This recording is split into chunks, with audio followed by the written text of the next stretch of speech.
കൂട്ടുകാരെ, ഇന്ന് ഞാൻ പരിചയപ്പെടുത്തുന്നത് ഒരു നാടൻ ചെമ്പരത്തി വരിക്കയാണ്.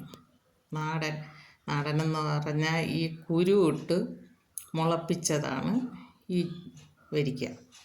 എനിക്ക് എൻ്റെ വീട്ടിൽ പണ്ടൊരു ഈ വരിക്കയുണ്ടായിരുന്നു. സൂപ്പർ ചക്ക, തേൻ വരിക്കയാണ്.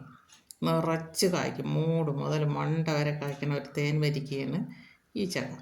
അതിൻ്റെ കുരു കൊണ്ടുവന്നിട്ട് മുളപ്പിച്ച് എൻ്റെ വരയിടത്തിൽ ഇട്ട് മുളപ്പിച്ച പ്ലാവാണ് അത്.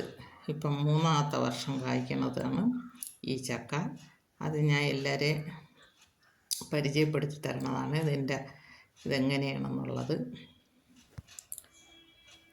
ഈ ചക്ക കണ്ട, ഈ ചക്ക അതിൽ മടൽ ഇല്ല. മടൽ കണ്ട തൊട്ട് തേച്ചയ്ക്കും പോലെയാണ് മടലിരിക്കണം. ശകലുകൾ അടത്ത് താഴെയിട്ട ചക്ക പൊട്ടിപ്പോവും.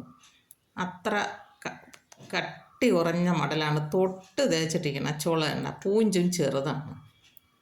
ചവണിയാണെങ്കിലും ചവണി ഇല്ല, അത്രയും ചുളയും കുരുവാണ് ഉള്ള ചക്കയാണ്.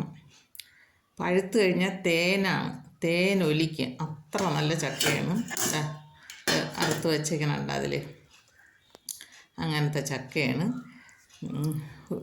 ഉണ്ട ചക്കയാണ്. ഒരുപാട് വലിപ്പമൊന്നും കാണില്ല.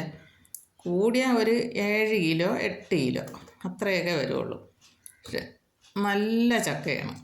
അത് ഒരു പ്രാവശ്യം എൻ്റെ നിന്ന് വാങ്ങിക്കുന്നവർ വീണ്ടും വീണ്ടും ചോദിക്കും, ആ ചക്ക ഉണ്ടാന്ന് ചോദിക്കും. അത്ര നല്ല ചക്കയാണിത്. അങ്ങനെ അത് കുരു ഇട്ട് മുളപ്പിച്ച പ്ലാവ് തന്നെ, നാടൻ, ബട്ടൊന്നും അല്ല. എൻ്റെ കുട്ടിക്കാലത്ത് ഞാൻ എൻ്റെ വീട്ടിൽ നിന്ന് തിന്ന ആ പ്ലാവാണ്. അതിൻ്റെ കുരുവാണ് ഇങ്ങനെ മുളപ്പിച്ചത്. എനിക്ക് ബട്ട് തേയില വരിക്കച്ചക്കകളുണ്ട്, അതൊന്നും ഇതിൻ്റെ അടുത്ത് പോലും എത്തൂല. അത്ര നല്ല സൂപ്പർ ചക്കയാണിത്. ഇത് നല്ല ഇനം കുരു. ചിലപ്പോഴും ഇത് 2-3 നട്ടല്ലെങ്കിൽ ഇത് മാത്രമേ ഒത്ത് കിട്ടിയുള്ളൂ എനിക്ക്. അത്ര നല്ല തേൻ വരിക്കയാണ്. ചെമ്പരത്തി കളറായിട്ടിരിക്കും. നല്ല ചക്ക. എൻ്റെ ഈ വീഡിയോ എല്ലാവർക്കും ഇഷ്ടമായെങ്കിൽ ലൈക്ക് ചെയ്യണം, ഷെയർ ചെയ്യണം, സബ്സ്ക്രൈബ് ചെയ്യണം, എന്നെ പ്രോത്സാഹിപ്പിക്കണം. ഇന്നെൻ്റെ ഈ ചക്കയാണ് ഞാൻ എല്ലാവർക്കും പരിചയപ്പെടുത്തുന്നത്. ഇത് ഈ തൈ വലുതായപ്പം പിന്നെ അതിൽ വളമൊന്നും ഇടല്ല.